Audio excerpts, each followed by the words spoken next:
Hello everyone, kumusta kayo? Welcome sa ating devotional today. Alam nyo, sa mundo natin ngayon, bawal ang mahina, di ba? Sa social media, kailangan dapat lagi mong pinapakita na okay ka. Kahit na nga nahihirapan ka sa mga pinagdadaanan mo, dapat makita ng mga tao na sumusubaybay sa mga post mo na kayang-kaya mo. Parang bawal ipakita sa mundo na may problema ka, na may pinagdadaanan ka. Dapat laging aesthetic lagi. Dapat laging maganda ang aura. Pero admit it, minsan nakakapagod magkunwari na we're okay, di ba? We try to hide our flaws, our imperfect moments, and our tired hearts. But today we're going to look at a verse na baliktad ang logic. Alam nyo kasi, minsan si Lord, pag sa human perspective natin titingnan, parang illogical eh. Remember yung last devotional natin, si Peter? Nung unang meeting niya kay Jesus, after magdamag na ng isda ni Peter at saka yung mga kasama niya, sinabihan siya ni Lord kinabukasan na mangisda ulit in the daytime. Something na hindi ginagawa ng mga seasoned fishermen in their days. But because of Peter's obedience, the Lord blessed him because he obeyed what seemed to be an illogical instruction. So in our verse today, sinabi ni Lord kay Paul na ang power niya ay nag-excel hindi sa galing niya, kundi sa kahinaan niya. Let's read 2 Corinthians chapter 12 verse 9, and this is what it says. Each time he said, "My grace is all you need. My power works best in weakness, so now I am glad to boast about my weaknesses so that the power of Christ can work through me." Today, meron nila akong 3 points that I want to share with you, and let's discuss kung bakit weakness is the new strength. Point number 1, grace is the ultimate enough. Our first point is telling us, His grace is enough. Sabi sa verse, "My grace is all you need." Minsan kasi feeling natin, kailangan natin ng grace plus higher salary. Of course, everybody wants that. Or grace plus love life. Gusto rin ng marami yan. Pero si Lord is saying, even if everything else is missing, His grace is always constant. I know, human as we are, talagang lahat tayo ay looking for security. Mahirap maging confident and rejoicing pag malapit na ang katapusan at yung pang-rent mo ay hindi pa naiipon. For that reason, marami sa atin ang mas takot sa katapusan ng buwan kaysa katapusan ng mundo. Kasi nga sa katapusan ng buwan, di ba, laging dumadating si Judith. Judith ng rent, Judith ng car, Judith ng bills. At ang pinakamahirap na situation ay yung nandyan na si Judith pero yung resources mo hindi pa sapat. That's one of the biggest stress contributors sa buhay natin. I am a living witness to that. Just a quick testimony, up until October last year, I was working as a driver for caregivers who are taking care of an elderly woman in New York. Then mid-October, the woman passed away, kaya I lost that job. At nangyari yon nung ang nanay ko naka-admit sa hospital sa Pilipinas and she is fighting for her life in the ICU. So when I get the text from my boss that her mom passed away, and I got also the message from the Philippines na yung nanay ko nga is nasa ICU, I was really so stressed. Napatingin na lang ako sa ceiling.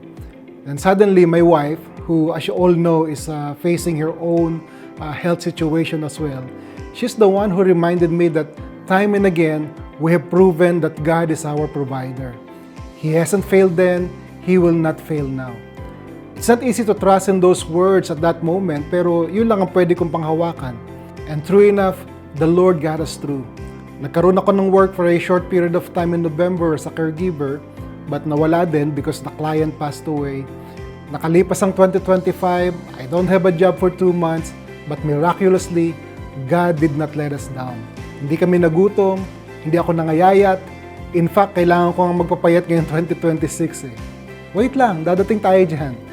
All I'm saying is, I am a living witness to the fact that pag nagtiwala tayo sa Panginoon, His grace is always enough. Let me give you this challenge number 1. Ngayong araw, isulat mo sa isang sticky note o sa phone notes mo, grace is enough for today. Kapag na-stress ka, basahin mo at huminga ka ng malalim. Our point number 2, power in the weakness. Our second point is assuring us that weakness is a platform for God's power. Sabi sa NLT, my power works best in weaknesses.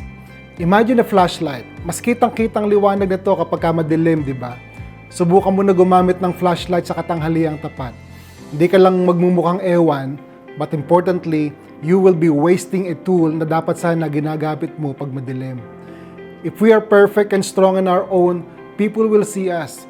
Pero kapag aminado tayo na, Lord, hindi ko na kaya, help me. Doon makakita ng tao na, wow, God is moving in that person's life. Katulad ng sinabi ko kanina, lalo na ngayong tayo ay namumuhay na laging may nakamasid sa ating mga ginagawa, lalo na dahil sa social media, parang nahihiya tayo na makita ng iba na tayo ay may weakness. Gusto natin ipakita na laging maayos ang kalagayan natin, okay ang buhay natin, wala tayong problema sa araw-araw. Chill lang ba? But the verse is telling us na God's power works best in our weakness. Walang tao na sobrang perfect ang situation sa buhay na parang walang pinagdadaanan.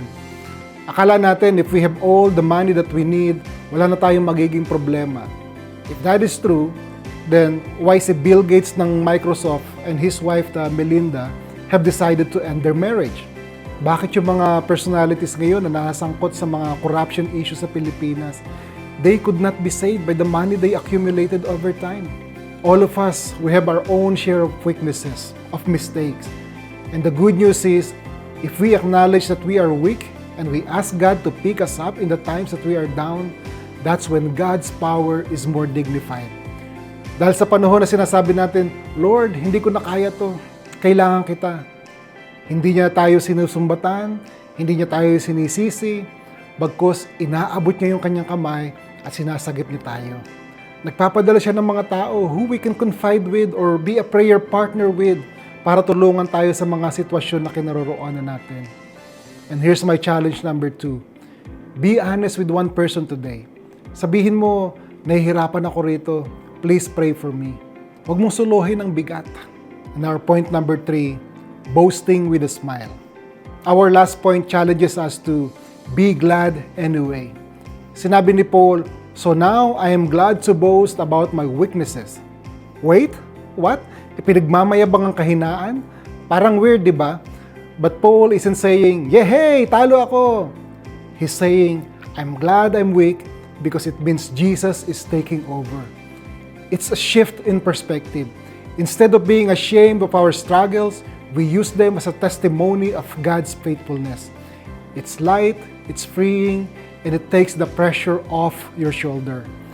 Alam mo ang problema sa atin minsan, we are so masochist. Alam mo yung mga masokista, yung parang we delight in seeing ourselves suffer. Pwede mo naman ibigay kay Lord ang bigat ng problema mo.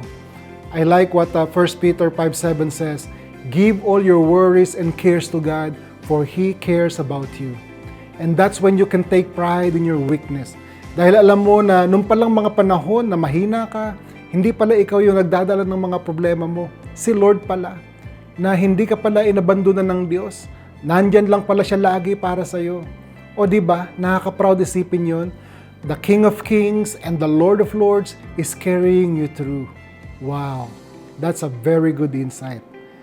My challenge number 3 to you is, smile at yourself in the mirror and says, hindi ko man kaya lahat, pero kaya ni Lord para sa akin. Then post mo sa social media, yung time na hindi mo na kaya, tinulungan ka ni Lord. Hindi yung highlight reel lang, kundi the real story. So, to wrap things up, tandaan natin, number 1, grace is enough. You don't need a +1 to God's love. Number 2, weakness is a platform. Your struggles are where God's power shines brightest. And number 3, boast in Him. Relieve yourself of the pressure to be perfect and just to be His child. Mga kapatid, hindi kailangan maging strong 24/7. It's okay not to be okay because we have a God who is more than okay to carry us. I hope you are blessed with our meditation today. See you again next time. Bye-bye.